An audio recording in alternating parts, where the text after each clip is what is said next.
নমস্কার, কেমন আছেন সবাই?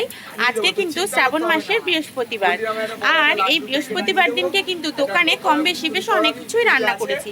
এখনো গুনে শেষ করিনি, মানে কি রান্না করেছি। আজকে অনেক কিছু অর্ডারের রান্না ছিল, তো যাই হোক সেগুলো রান্না করেছি, আর দোকানেরও রান্না হয়ে গেছে। তাহলে কি রান্না করেছি সেগুলো তো অবশ্যই আপনাদেরকে দেখাবো। তার আগে বলে দিয়ে নিই, আমাকে যারা চেনেন না তাদের উদ্দেশ্যে বলি, আমি মুক্তি, আপনারা আমার এই চ্যানেলটা দেখছেন। তো যারা ফেসবুক থেকে আমার এই চ্যানেলটা দেখছেন মুক্তি সিং নামে, তাদের কাছে অনুরোধ থাকবে প্লিজ ফেসবুক থেকে আমার এই চ্যানেলটাকে একটু ফলো করে দেবেন, আর ভিডিওটা ভালো লাগলে কিন্তু অবশ্যই লাইক করে দেবেন। আর যারা ইউটিউব থেকে আমার এই ভিডিওটা দেখছেন তারা কিন্তু অবশ্যই সাবস্ক্রাইব করে দিতে ভুলবেন না, আর সাথে একটা লাইক দিয়ে দিলে তো একটা বোনাসের ওপর বোনাস হয়ে যাবে। তো যাই হোক, আপনাদেরকে অনেক অনেক ধন্যবাদ আমার এই ভিডিওটা দেখার জন্য। আপনারা কিন্তু এই আমার দুপুরবেলার যে মেনুর ভিডিও থাকে এই ভিডিওটা দেখতে অনেক পছন্দ করছো, তার জন্য আমার ডেলি দিতেও এটা ভালো লাগছে। আর ক্যাম্বাগানের মুখেই কিন্তু আমার এই দোকান। যাদের দুপুরবেলায় ভাত খাওয়ার ইচ্ছে হবে বা রাতে রুটি নিতে হবে তারা কিন্তু অবশ্যই দোকানে এসে ভিজিট করতে পারো। আর যারা মনে করছো যে বাড়িতে গিয়ে খাবার দিয়ে আসতে হবে হোম ডেলিভারি, তারা সেই ব্যাপারেও আমার সাথে কথা বলতে পারো। আর তার থেকেও বড় কথা, শুধু হোটেলে যেটা রান্না হবে সেটাই আপনাদেরকে খেতে হবে এমনটার কিন্তু কোনো মানে নেই। আপনারা চাইলে আপনাদের মনের মতন খাবারও কিন্তু আমাকে অর্ডার দিতে পারেন, আমি সেই রকমভাবে রান্না করে আপনাদেরকে কিন্তু দেবো। এবার আমি একটু দেখিয়ে দিই আমি দোকানে আজকে কি রান্না করেছি। অনেকক্ষণ কথা বলে নিয়েছি, এবার একটু দেখিয়ে দেব কি রান্না করেছি। চলুন। সবার প্রথমেই দেখিয়ে দিই, এখানে এই যে সরু মিনিকেট চালের ভাত, একদম ঝুরঝুরে ফুরফুরে মিনিকেট চালের ভাত। একটা ভাতও কিন্তু আরেকটা ভাতের সাথে লাগে না। এই ভাতের কোয়ালিটির মানে কথা কিন্তু সবাই ভীষণ ভালো বলে, একদম ঝুরঝুরে আর একদম সরু মিনিকেট চালের ভাত। কোনো অবজেকশন হবে না এই ভাত নিয়ে, কারণ হোটেলে কম প্রাইস থাকলেও যাদের আমি হোম ডেলিভারি খাবার দিই তারা কিন্তু ভালো আমাকে প্রাইস দেয়, আর তাদেরকে আমাকে ভালো জিনিসটা প্রোভাইড করতে হয়। তো যার কারণে চালের কোয়ালিটিটা আমার কিন্তু যথেষ্ট ভালো থাকে। আলাদা করে ভাত করব, গ্যাসের সমস্যা এমনিই এখন খুব, যার কারণে একই সাথে ভাত করি। হোটেলেও এই ভাত সবাই খায়, আর হোম ডেলিভারি যাদেরকে খাবার দিই তারাও কিন্তু এই ভাতই খায়। তো এটা একদম আলাদার কিছু নেই, আর রান্নাও একসাথেই হয়। রান্নার কোয়ালিটির সাথেও কোনো কম্প্রোমাইজ হবে না। তারা দামটা বেশি দেয় বলে একটু ভালো করে রান্না করতে হয়, কিন্তু কি করব, গ্যাসের সমস্যা, আলাদা করে রান্না কিছুই হয় না, সব রান্না একসাথেই হয়। হোটেলের প্রাইস যতই কম হোক না কেন, কিন্তু খাবারের কোয়ালিটি কিন্তু ওয়াও। তাহলে পরবর্তী কি মেনু আছে চলুন দেখিয়ে দিই।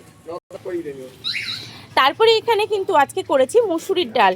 এইটা কিন্তু ভাপা মুসুরির ডাল, মানে এই যে দেখতে পাচ্ছেন আধা সেদ্ধ এইভাবেই কিন্তু ভাপা মুসুরির ডাল। মুসুরির ডালটা প্রেসার কুকারে দিয়ে সিটি হয় না, পেঁয়াজ রসুন শুকনো লঙ্কা সব কিছু দিয়ে মুসুরির ডালটাকে অল্প একটু ভেজে ধনেপাতা দিয়ে অল্প জল দিয়ে তারপরে ভাপে রেখে দিলে ডালটা অটোমেটিক ভাপা হয়ে যায়।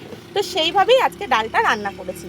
তারপরে আজকে দোকানে ভাজা হিসেবে রান্না করেছি উচ্ছে আলু ভাজা। এই যে দেখতে পাচ্ছেন উচ্ছে দিয়ে আলু দিয়ে একদম সুন্দর সুপার ক্লাস ভাজা, আর সাথে রয়েছে বটবটি ভাজা। এই বটবটি ভাজাটা কিন্তু অন্য একজনের রিকমেন্ডে রান্না করা হয়েছে, যে আমাকে হোম ডেলিভারি খাবার নেবে সে রিকমেন্ড করে বলেছে যে হ্যাঁ, তো এখানে বটবটি ভাজা হয়েছে। আর কি হয়েছে, এখানে হয়েছে ঝিঙে দিয়ে আলু দিয়ে পোস্ত। এটা কিন্তু হয়েছে অন্য একজনের রিকমেন্ডে, ঝিঙে আলু পোস্ত কিন্তু এখানে রান্না করা হয়েছে। তারপরে কিন্তু আর কি রয়েছে, আর এখানে কি আছে, এই যে মোরলা মাছের চচ্চড়ি, ঝিঙে দিয়ে আলু দিয়ে বেগুন দিয়ে ধনেপাতা দিয়ে মোরলা মাছের চচ্চড়ি। এই মোরলা মাছের চচ্চড়িটা কিন্তু আমার যারা খাবার নিচ্ছে তারা কিন্তু অনেক ভালো রিভিউ দিচ্ছে, যার কারণে কিন্তু এই অর্ডারটা আমি মাঝে মাঝেই পাচ্ছি, আর মাঝে মাঝেই কিন্তু এই রান্নাটা করতে হচ্ছে। তারপরে কিন্তু দোকানে আজকে রান্না করা হয়েছে পেঁপে দিয়ে আলু দিয়ে নিরামিষ তরকারি। এইটা অনেকে খেয়ে গেছে, যার কারণে আর অল্প একটু রয়েছে। পেঁপে আলু নিরামিষ তরকারি, জিরে আদা বাটা গরম মশলা দিয়ে কিন্তু রান্না করা হয়েছে। সাথে কি হয়েছে এখানে, এই যে দেখুন আলু দিয়ে কাতলা মাছের ঝোল। আজকে কিন্তু রুই মাছ হয়নি, কারণ রুই মাছের পেটিগুলো অনেক পাতলা হচ্ছে, এখন ডিম ভর্তি থাকছে। আর যেটা ডিম ছাড়া মাছ কিনতে চাইছি সেই মাছ কিন্তু প্রায় কাতলা মাছের প্রাইসে পড়ে যাচ্ছে। তাই সমী দুদিন ধরে কিন্তু রুই মাছ আনছে না, কাতলা মাছই দিচ্ছি, আর কাতলা মাছই প্রোভাইড করছি।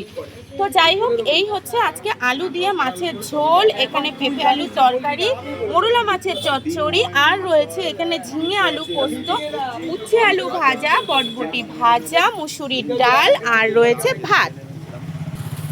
কত রকম তরকারি হলো আমি আজকে বলবো না, আপনারা আজকে আমাকে কমেন্ট করে জানাবেন কত রকমের তরকারি করেছি, কি কি মেনু করেছি।